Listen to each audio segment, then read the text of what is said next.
at what we found. It's a big sound in a small town. Far from the bright lights, they're making music every night. Hear what is all around. It's a big sound in a small town. It's a big sound in a small town. It's a big sound in a small town.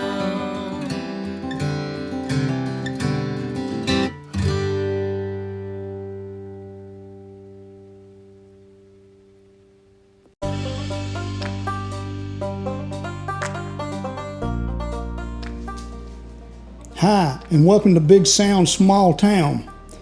I'm your host, Sandy Carlton, and this is a podcast about the lives and stories of the musicians, writers, artists, and their associates that have their roots in the small towns and communities across America. If you like what you hear, tell somebody. Enjoy.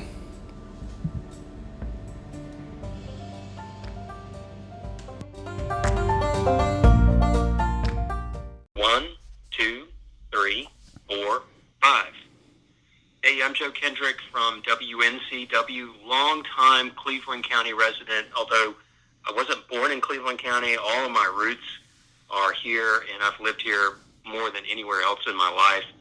I've got Bells and Bridges and Lovelaces and, of course, Kendricks and all of that, those familiar names that you come across when you're here for any length of time. And WNCW is where I work. I've started volunteering here right after college when I graduated from UNC Chapel Hill. I had done radio in Chapel Hill at WXYC and started volunteering here when I got my first job out of college at what was then Shelby Headline News. And then ran a business for 10 years. I did a franchise in a landscape lighting business and was fairly successful with that, installing lighting systems for mainly houses, residential, low-voltage lighting systems all over upstate South Carolina and western North Carolina. And I got tired of doing that and eventually sold that business and luckily found a full-time job here at WNCW in 2006 and have been here ever since. And now I'm the program director, and I still do things on the air. I produce a podcast called Southern Songs And Stories. And Sandy, you've been on that podcast when we did the episode on Green Acres. I sure have. Family guy. I have a wonderful wife, Amy, and two sons, Benjamin and Elijah, and we go to Pleasant Ridge Baptist Church. Do a lot of homesteading type things. We have kind of a budding flower business, if you'll forgive the pun. We have a garden where we grow cut flowers, and so you might see us, especially Amy, at the farmer's market in Shelby or in Forest City in the warmer months. So mainly what I do is music. That's pretty much the center of everything that I do and think about and read about and write about. But, there's other things too. Well, take me back to the beginning of your interest in music. At some point in your life, did you ever think that the DJ, we'll start with that, the DJ part would be something that would be your life? No, but I was always so fascinated with radio and music. And from a very early age, I remember some specific songs that were favorites from when I was, 5 years old or thereabouts. And those driveway moments when we would come in and Mom and Dad would turn off the car and I would wish that I could hear the rest of the song. Oh, yeah. And things like them going to a concert and feeling envious that they went out and saw a concert and wishing that I could do stuff like that. But I never saw it as a career path. I started a business. I was an entrepreneur for a decade, although I still kept a footing in radio, and I was still always so happy to come here to WNCW and to be able to have that outlet, that creativity, that sort of avocation. And eventually I said, I'm just going to do this as a job, and it worked. Well, but at the same time, I'm still doing other things. I've always kind of had those two parallel kind of activities going on. Like my main work activity, which used to be entrepreneurship and the lighting business.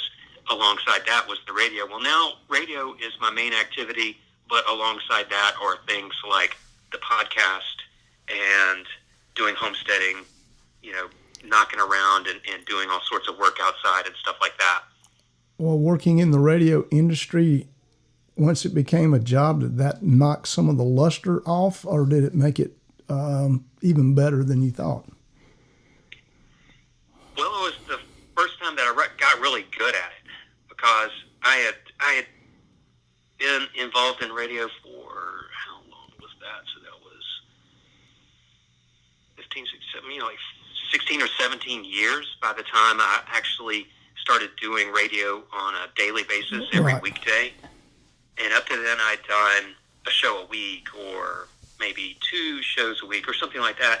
And it was when I really dove into the deep end that I got better at it. And it's sort of like going to the gym. You don't develop those muscles. You don't get as in shape unless you really do it. And that's what happened. Well, so do you remember your very first show? On the radio at WXYC? Yeah. There. Yeah. Well, I guess, okay, so the way we did it is I would have been shepherded it along and had somebody with me for the very first show, but then my very first solo show was overnight. So back in those days, it was so competitive. There was so many people that wanted to be on the radio and only so many spots. Now, the college radio station had like 70 DJs because they were 24/7, and these shows were 2 or 3 hours each. And so every hour of the day, you'd have a different DJ typically. And so they start everybody out a 2 to 6 a.m. show. 2 to 6 in the afternoon or morning? Morning, no, overnight. Oh, 2 a.m. 2 a.m., yeah, you get the graveyard shift. And then you graduate the next semester, assuming you stick around, and you can get the 6 to 8 a.m. shift. I don't know which one was worse as far as deprivation for sleep. Either staying up all night or getting up crazy early, it's almost the same result. Particularly in college. I wasn't very good at first. I didn't have, I would probably cringe if there were any tapes of me being on the air that I would listen to nowadays. So I'm glad those don't exist. Did at that point, did you also have to do stuff like ads, or did you just go in and play like an overnight thing where you could let it roll? We would have these public service announcements on cue cards in a collection of cue cards, and we would read those periodically. And some of those were intentionally odd, off the wall kind of PSAs. I don't remember any of them. Right. But we had that sort of sense of humor going on in the whole place. Yeah. I guess being college radio, I guess you did have a lot of those going on with that. Yeah. But there was no advertising, no nothing as far as fundraising or anything like that. It all operated on a shoestring. There was some money to run the place, power the transmitter and all that. But it's not like we really did anything that you needed money for. I think the program director and the station manager got some small stipend, and that was it. Did you, at that point, what you played, how much control did you have of that? It's a lot like WNCW is. Okay. When you hear a WNCW DJ, we are kind of picking from a buffet. Right. Excuse me, clear my throat. We are kind of picking from a buffet of new music of rotation, which is determined by the music director. So here at WNCW, the daytime music mix is largely determined by Martin Anderson, our music director, who picks and previews and puts the new discs, the new singles, albums into rotation. And then that is a pretty large selection, maybe 60 discs, somewhere in that range. And then you pick 4, maybe 5 an hour. So out of every hour, there's probably 12 songs, thereabouts, depending on how long the songs are. So you're picking, a third, maybe, of your music is going to be new music. And then you get a pretty wide latitude in that. It was kind of the same way at Chapel Hill at WXYC. So I mean, that format is so different than the radio you probably grew up listening to, and most people grew up listening to. I mean,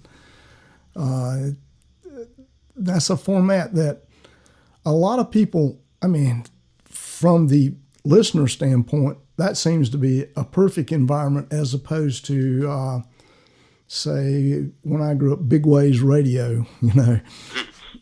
Murphy in the morning. Murphy in the morning, yeah. Mm-hmm. You're dating yourself there, I remember Jay. listening to Rosanna by Toto every single Yeah. morning for months on end as I got ready to go to school. And I got so sick of some of those songs. People don't understand now when somebody that's younger that comes along and they don't have that direct experience with commercial radio and with certain songs especially that got driven into the ground. Yeah. And so some of these really good songs, you might hear one day and you're like, oh, please don't do that. And they just don't have that context where they understand, like, Right. this thing is out of bounds because people are sick of it. And Yeah. they've ruined this really good song. Well, and then in those days, because I knew one, a spin doctor, you know, he would go around and actually broker a lot of those plays where it would be played like that. I guess that's not even a part of the industry anymore, is it?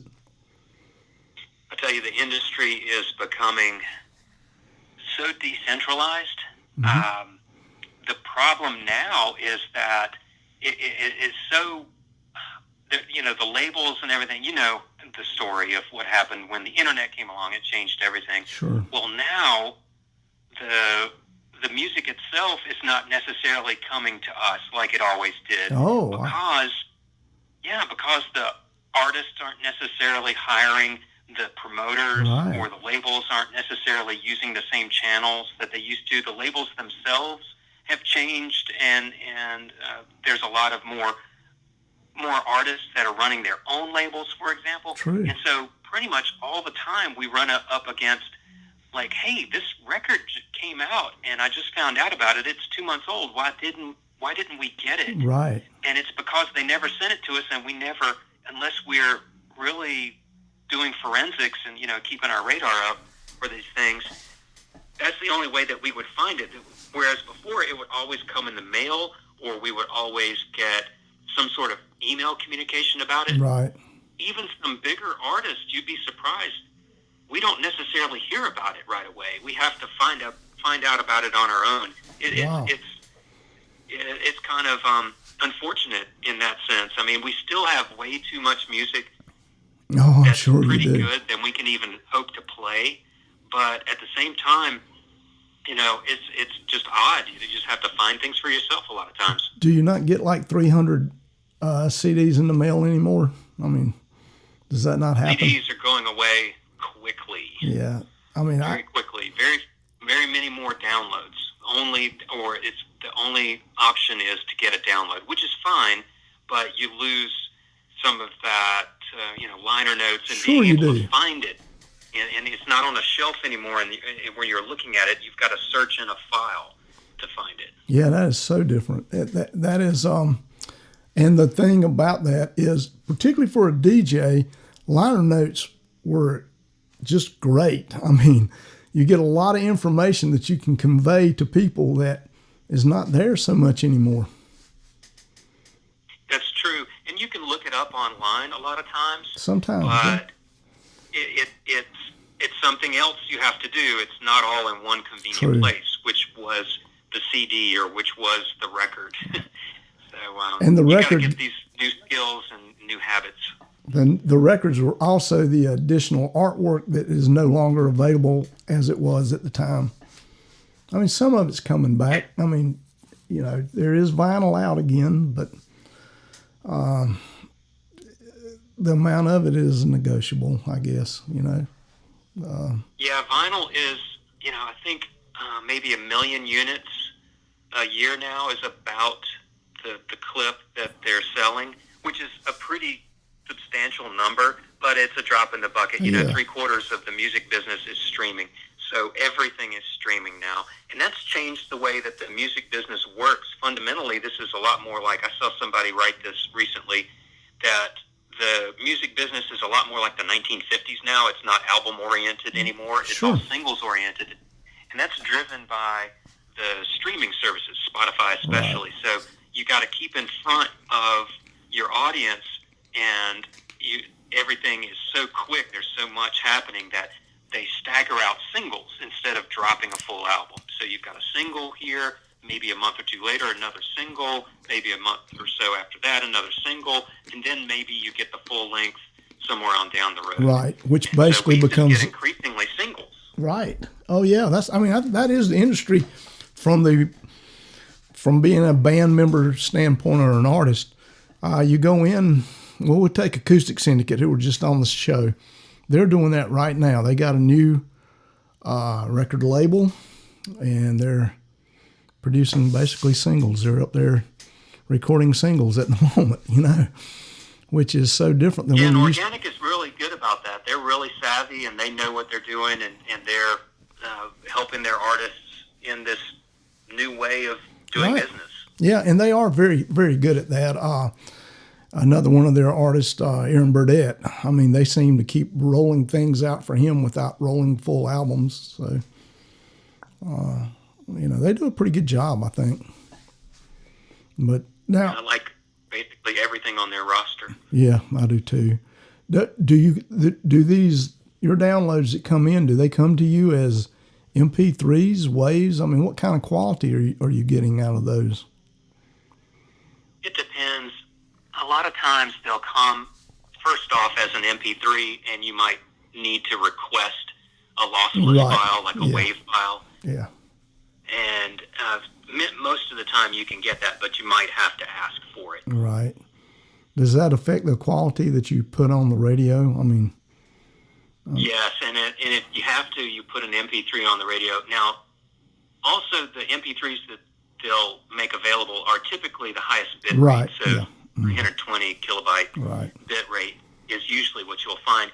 Now, if you did an A-B comparison and you were playing an MP3 song and the same song next to it as a wave, as a lossless file, then most people could tell the difference. But really, when you put this out there and nobody knows that it's an MP3, I don't think that many people can tell, because most people aren't listening on headphones or in a quiet room on a really good stereo system. Most of them are listening to it in their car or on a smart speaker or something. And when you're listening to it online, it's always an MP3. It's a maximum of 128 kilobytes. Oh, yeah. So, well, and I think people have become accustomed to that these days, which is a bit sad, but you miss a lot of stuff, but if you don't really realize what you're missing, then you're not missing it. You're right. So it's the quality. I listen to a lot of stuff and in a lot of different ways, and there's a big difference in qualities. But then there's that all right, I'm stumbling over the word. I can accept whatever it is to listen to a song I want to hear. Say I'm sitting on my deck as opposed to driving in my car. There's a I want to hear the song. Really, the quality is not that big a deal unless I'm really wanting to dig in, and I don't have. Life's busy these days. You don't really have time to dig in like you used to. So. And of course, the gold standard for audio quality is still the LP. It is. Strangely enough, technology that's 100 years old or more is better than digital. And when it comes down to it, if you want the best audio experience, put on that LP on a high quality stereo system, and it will reveal things that you will not hear even in the best digital format. I agree totally. But most people don't get to do that. So actually, who has a quiet room in 30 minutes? Exactly. And also, you can download instantly, but if I get a vinyl I'm going to have to order it online. I mean, there's not like a record store where I can go out and get it anymore like there used to be. So, it complicates it a bit. And you'll pay way too much money. The music business is making the same mistake that they did with CDs, which led to the whole internet revolution and downloads, because they were charging the maximum amount possible for something that cost very little money to produce, and they're doing it again with albums. Yeah, that's true. This is a little off the subject, but probably since we're on this is a pretty good little side note. There's a Cleveland County resident who, he lives in Nashville now, and he works for David Rollins is who he really works for, and Gillian Welch, but he is their vinyl guy. Supposedly they're one of the largest producers of vinyl, and he had to learn a whole new, skill set to do that. But and they moved their vinyl stuff from Los Angeles to Nashville. So his name is Brent Bishop, but he's their number one vinyl man for. Was that after the fire? Did that have anything to do with it? Because last year the acetate factory burned down, and that was one of only two of those or something. Yep, they actually got some of that equipment that was salvaged from the fire, and they actually have learned to piece together stuff, because it is. I mean, it's just not available. There's like 2 places, and that are in the United States, and they have worked really hard on piecing pieces together to make it work, as opposed to buying new or having the new technology. So it's turned out really well for him, because he went out there to perform and then hooked up with them finally, and he does all their vinyl stuff. So and he runs their studio too. So which is pretty cool for a Cleveland County resident. That is good. So, but according to him, it's a lot of work. I mean, it's a lot more work than pressing out CDs or tapes, or he thinks it's a lot of work to get that record also. So yeah, I'm sure. So, and they kind of have a monopoly on it at this point, I think. So, at least in the Nashville music scene. So I don't know. It's well, now let's talk about live acts. How has that been different for you? I mean, you got that going on too, beside the DJ deal going on. I mean, you do everything from Studio B to MCing, I guess, right? Is that part of your job too? Sure, and of course all of that has taken a turn for the worse. Although we are entertaining some artists in Studio B here at WNCW, one at a time, maybe a single artist or a duo, and only a handful of those that we've scheduled. Recently we had Sarah Siskind. We've also had a couple of members of Steep Canyon Rangers. We had Woody and Graham from Steep Canyon Rangers. Right. We had Tyler Ramsey and Travis Book, and that's been it since last March. Oh, wow. So slowly we can do some things. It's a really big room, and we can space people out and keep socially distanced and keep people safe, because there's only a host and our engineer and the artist in the room, and it's a 30 by 30 room. Mm-hmm. So the motivation for artists to come through Studio B was often the fact that they were promoting a show that they had in the region. So they would come and play a live set on the radio as a way of letting people know about their show that night or that next night or whatever. And so mainly we're relying on artists who are kind enough to give us their time. Maybe they can talk about their online show, their live streaming event and things like that. But, MCing has dried up. We did do a series of drive-in concerts last year through summer and late summer called our Outback Opry. That was a lot of fun, and we had folks like Steve Canyon Rangers, Darren and Brooke Aldridge, Chatham County Line, Dom Flemons. I interviewed at one of those drive-in concerts, and that's my next episode of Southern Songs and Stories. I'm working on it right now. Well, Dom's a very talented guy. Oh, he's amazing. He is. It's like, I think the rule of thumb, if you follow the rule of thumb that says that you should never be the smartest person in the room, if you follow that, then just be in the room with Dom Flemons, and you'll be fine. That's a good analogy. Yeah, I think you're right. I mean, yeah. I think you hit I think you nailed that one. We also did a kind of partnership with folks at Midwood Entertainment and Kodak Sound called the No Contact Concert Series, which they broadcast out of their facility in Hickory last summer. And so some acts like Acoustic Syndicate. We also had Jim Lauderdale, Chatham County Line, Amethyst Tia, who I interviewed after that performance. She's got a record coming up, which I think is going to be fantastic. You're going to have a lot more people knowing about her. She's from East Tennessee, and she was a member of Our Native Daughters. Right. But her solo work so far probably hasn't gotten on the radar of a lot of music fans. This new record, which is coming out sometime soon, is, I think, going to put her on the map, and I've got her episode coming up as well. That's cool. I was made aware of her through Ramsor Records. So Dolph actually turned me on to her. So that is pretty cool.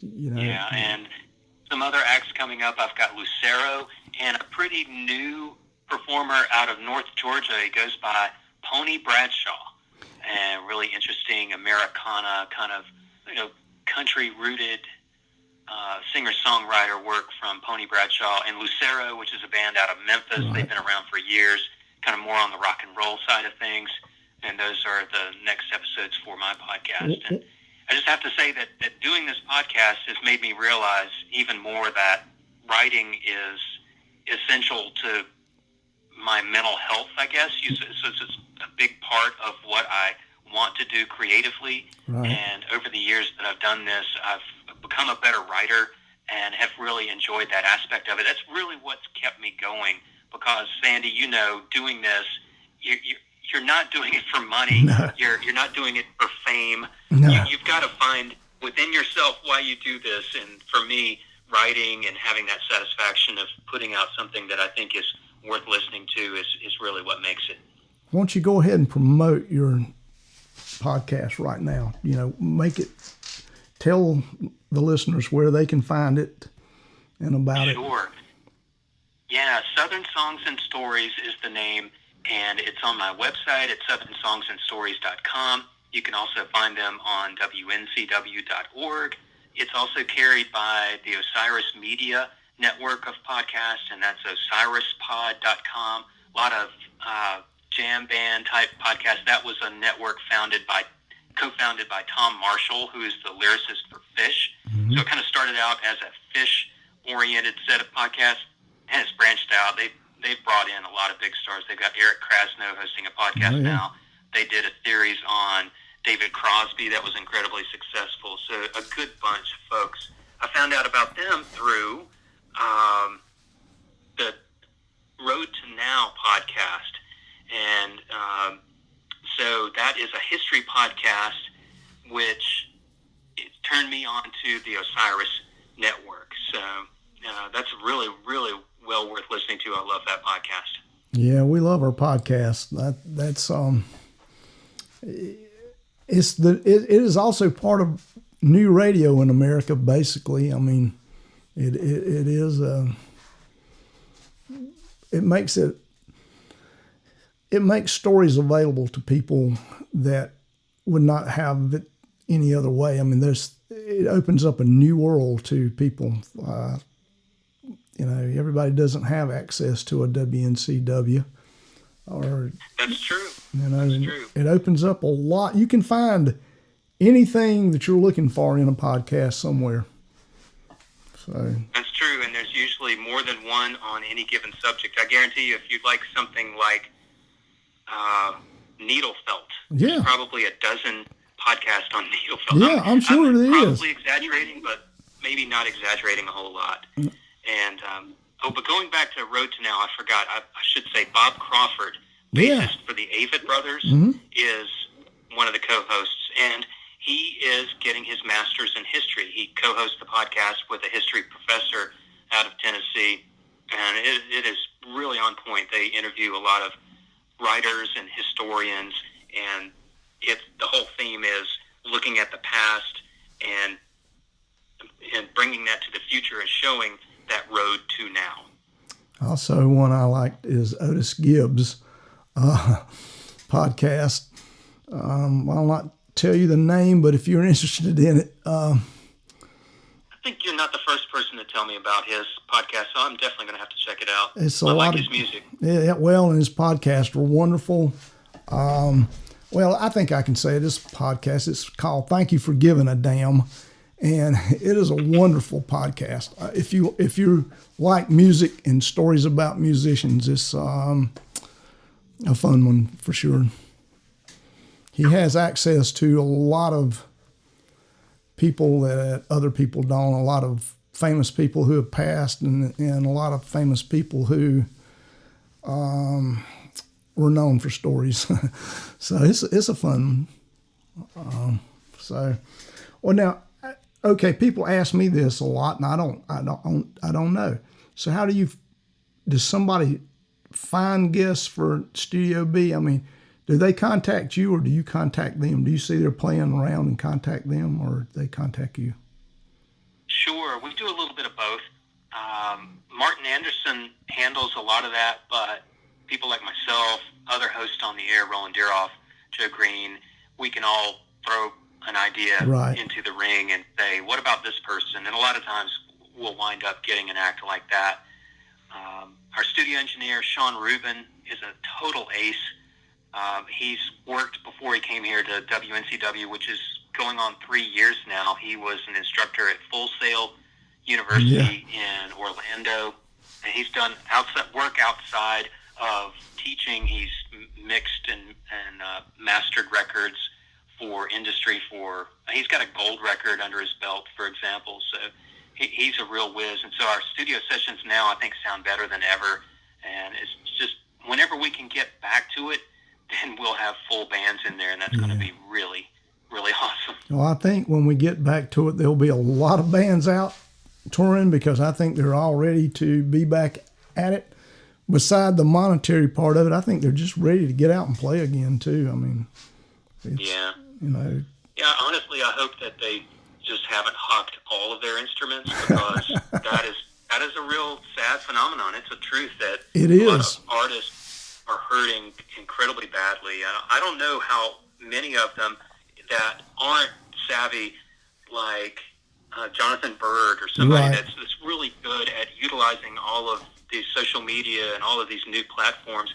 A lot of them are just not geared towards that, and I just wonder how they're putting food on the table. You know, when I look at the guys who are the road band members as opposed to the stars themselves, take a band like Tedeschi Trucks. That is a very large band with a lot of musicians and a lot of people working for them. And, you know, it's not every day that a horn player can go out and make what he was making or she was making playing with, say, Tedeschi Trucks. I mean, sometimes the road band people seem to be taking the biggest hit of everyone because you have to play to make money.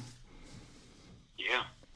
And in some cases, some of them have been able to keep their people on payroll, but not for this long. I mean, you're pushing a pretty long time now. You're looking technically almost pushing a year to keep someone on.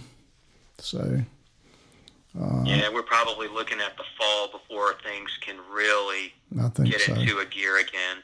Yeah. Well, yeah, talk about that. WNCW has something coming up in the fall, too. Oh, boy, we do. The Earl Scruggs Festival at the Trine International Equestrian Center. It's going to be real. It's going to be that Labor Day weekend.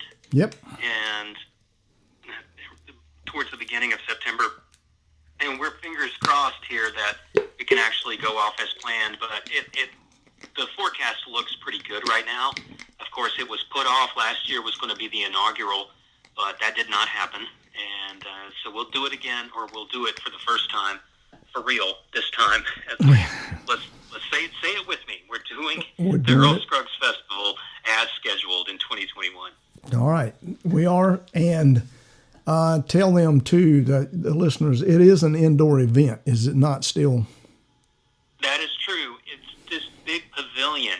So Cleveland County folks, you know the pavilion in downtown Shelby. So imagine if that was enclosed, but about the size of 3 football fields or something like that. It's really big. So it is big. Several thousand people in there.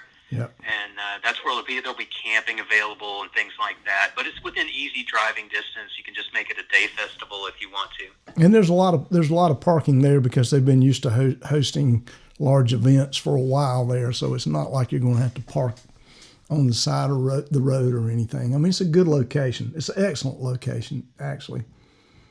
And a good lineup. I'm not.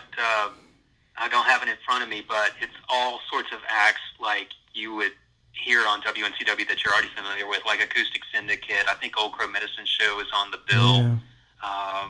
A lot of those, nice, bluegrass, Americana type artists that you would have probably already seen, and you definitely haven't seen them in a long time. So it is a great lineup. It's a great lineup. It really is. You can find it, of course, through the Earl Scruggs Center, but you can also, I'm sure WNCW has a link to it too. So you can. Yes, we do. And this is a benefit for the Earl Scruggs Center and for Isothermal Community College. Right. And as Joe and I can tell you, both places are worthy of your support. Music hinges on both of these places around here. The Earl Scruggs Center has a lot of really cool stuff coming as it gets back to full speed too. So, yeah, we are so lucky to have the Earl Scruggs Center, JT, Mary Beth, the whole staff over there. They're doing great things. They are. And everybody who has not gone to the Earl Scruggs Center yet, I mean, come on, you got to. Maybe today is not the best day to get out in public, but when you get the chance, seriously. Yeah, I mean, if you're a Cleveland County resident, on Wednesday you can go for free, and if you're a senior center, you can go. Senior citizen, you can go for free. So I mean, there's no reason not to be there. And I'll give you an example of what just went through there. Songs from the road band played a live set there. I do regular podcast interviews from there, and Big Sound Small Town runs a TV show out of there in better times. So there's a lot to see, and they're changing their exhibits all the time. They have a new one that I don't think I can talk about, but it's getting ready to.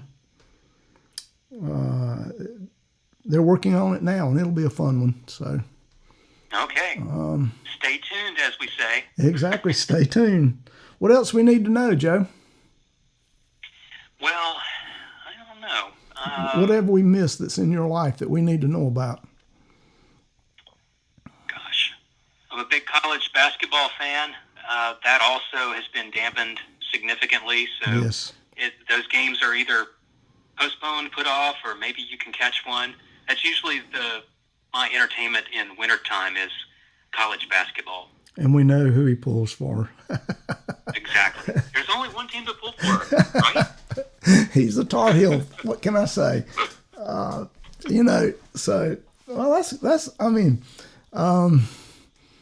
spend my time with a lot of soccer these days, which I think they may or may not finish out their season. So there is other stuff in the world other than music, but it is a large portion of both of our lives.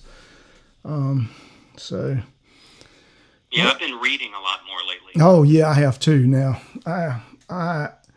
this pandemic has broadened my library of reading. I will have to say, I'm comfortable.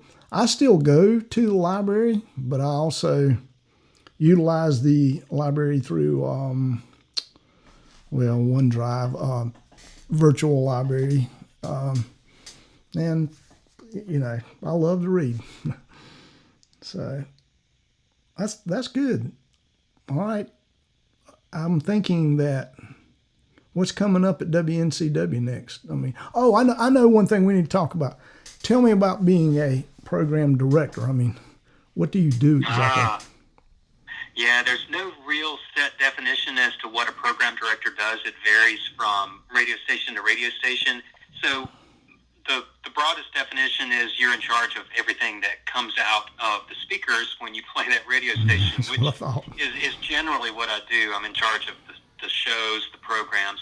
I'm not the music director. That's Martin, so he's more focused on the exact selections of music that are new that come through the pipeline. But what I'm doing is I'm handling all of the personnel, all the DJs. I'm their supervisor. I'm their mentor, their friend, their aide. Also do a lot of the operations work. What operations is how everything gets on the radio. So all of the shows that are pre-produced or scheduled and put into our system, that sort of thing. But I don't know. I wear a lot of hats around here. It's a relatively small station. People sometimes look at WNCW like it's this grand endeavor. And in a way it is, but really there's just about 10 full-time employees, I think. So it's a relatively small station, and I wind up doing lots of different things. Yeah, but I think it's a cool job. If you like music, you're pretty well attached to it in so many different forms, because unlike a country station, the variety is unequaled, really, anywhere. You get... Yeah, whereas a commercial radio station will repeat the same song that's new, especially 4 or 5 times a day, perhaps. You're not going to get bored here at WNCW. If you're bored with hearing the same thing over and over, to switch it on over or listen online, and you won't have that thing. Everything won't be driven into the ground, like I mentioned earlier. Yeah. Growing up and listening to the big waves and all of the other stations, it's going to have a lot of variety. It's all going to still be cohesive, though. It's all going to be still in what you would call our wheelhouse. So it's all going to make sense more or less. We will get a little bit strange here and there, especially in the late night and they do. Park overnight, yeah, sort of thing. Plus, you can still get Frank Zappa listens on here. That's right. That's strange. And Doc Watson. And Doc Watson. That's a true. Pretty big range between Doc and Frank. Yep. So, and Bob Dylan has his own little time on the show too. So. Yeah, and he's, of course, it's no surprise that he's our all-time favorite artist here at WNCW. Kind of the most played, most requested, most beloved from our audience. And alongside that, artists like Grateful Dead. True. And Frank Zappa. Some of those legacy artists are still firmly at the foundation of what we do. Although there's so much new music that is also at the focus. So a Tedeschi Trucks or Jason Isbell. Right. Upcoming artists like Zephaniah O'Hora, favorites like Kathleen Edwards. You'll hear a lot of those sorts of things that you don't hear many other places. You can also hear local music there because you have a show dedicated to local music, right? Oh, yeah. And we'll play it anytime. Yesterday I was on the air and I played the brand new Samara Jade record. Right. She's out of Asheville. She's a wonderful singer-songwriter. Got to spin her record. And we do keep that at the center of what we're doing. And basically, everything that we do is a reflection of our region, of our community. So we're directly engaging with not just playing the music of these people, which is great, but we're also talking to them. I'm doing podcasts. We're doing news reports and features, and we're bringing them into Studio B. So we're really trying to be engaged on many levels at all times. Oh, and let's not forget one of the biggies, bluegrass. Oh, I think that hands down, no one has more bluegrass than WNCW. We really have a vibrant roster of bluegrass artists in our own backyard, and we celebrate them every day. There's probably no other style of music that we play every day like we do bluegrass, because you can wake up to it with mountain mornings on weekdays at 6 a.m. You'll have it a lot of Saturdays from 11 a.m. to 7 p.m. with Going Across the Mountain, a gospel bluegrass show on Sunday mornings, the Gospel Truth. Tall Grass. And then we'll just mix it in during the week. Yeah. Well, and it is reflective of where we live to a degree. It is a big part of the music heritage here. So you get that part of it, as well as new artists that I have found out about so many new artists on WNCW. And it's guys like Joe that make that happen. I mean, you can't get that in a lot of places. Most places, I would be willing to say. So it's good work you're doing there. Thanks, man. We work hard at uncovering all of those niches and finding those diamonds in the rough. But I tell you, it beats real work. Oh, I'm sure it does. Yes, it does. The fact that you can actually make a living at it's a beautiful thing. And it's every bit. And I know a lot of my listeners listen to hear musicians, but musicians would have nothing without radio. Radio is their lifeblood. It promotes them. It supports them. It even heals them. I mean, there's nothing better than hearing your song on the radio. I mean, there's a lot of cheap thrills in the world, but hearing your song on the radio is one of the greatest cheap thrills I think anyone ever has. So yeah, people really love that. I've seen a lot of posts where somebody will make, say, for example, an Instagram out of our playlist and say, "I got played today on WNCW," and that really makes us smile. Yeah, I mean, that's a wonderful thing. And again, I can't even begin to tell you, as a musician, just what great work you do. It's almost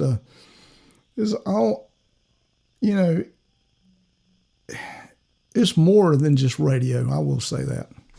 It's almost humanitarian work, because people work better also when they get to listen to music.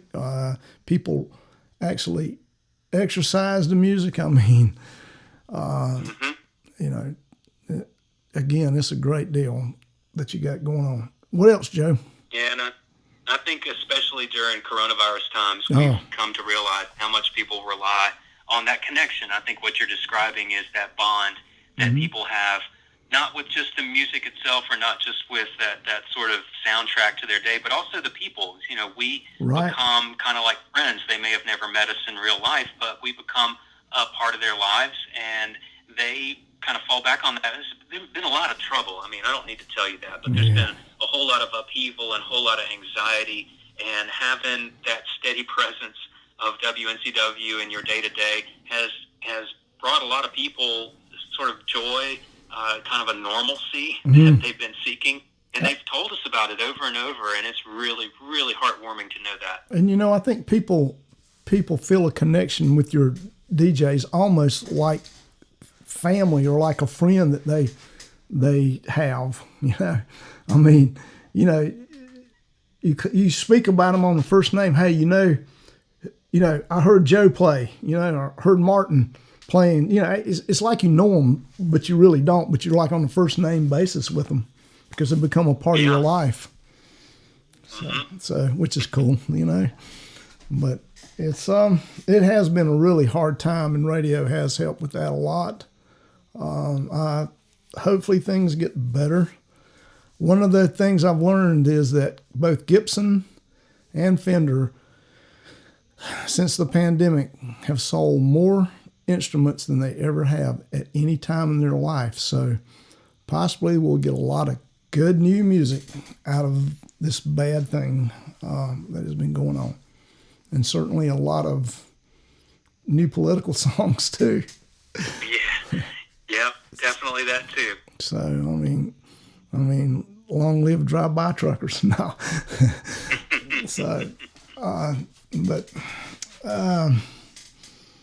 All right, Joe. I thank you for taking the time to do this. I know you're a busy man, so. Sandy, it's great to talk to you again. Everybody check out Sandy on our Green Acres episode for Southern Songs and Stories, a three-parter. That was earlier in my work for Southern Songs and Stories. So it's a couple years back now, but you'll hear all your usual suspects from Green Acres, including Steve Metcalf, the ringleader, and artists like Bela Fleck and Acoustic Syndicate and John Cowan and Darren Aldridge and a bunch of those folks come in and talk about those days. This is a great podcast. Joe has a really good podcast. Listen to it. You'll learn a lot. Also, I have Steve Metcalf lined up to come in too once we get through this. So there'll be a continuation of that story. So, all right, Joe. Right on. Thank you again for doing this. Sandy, thanks for having me on. All right. Thank you. All right. Bye-bye. Bye-bye.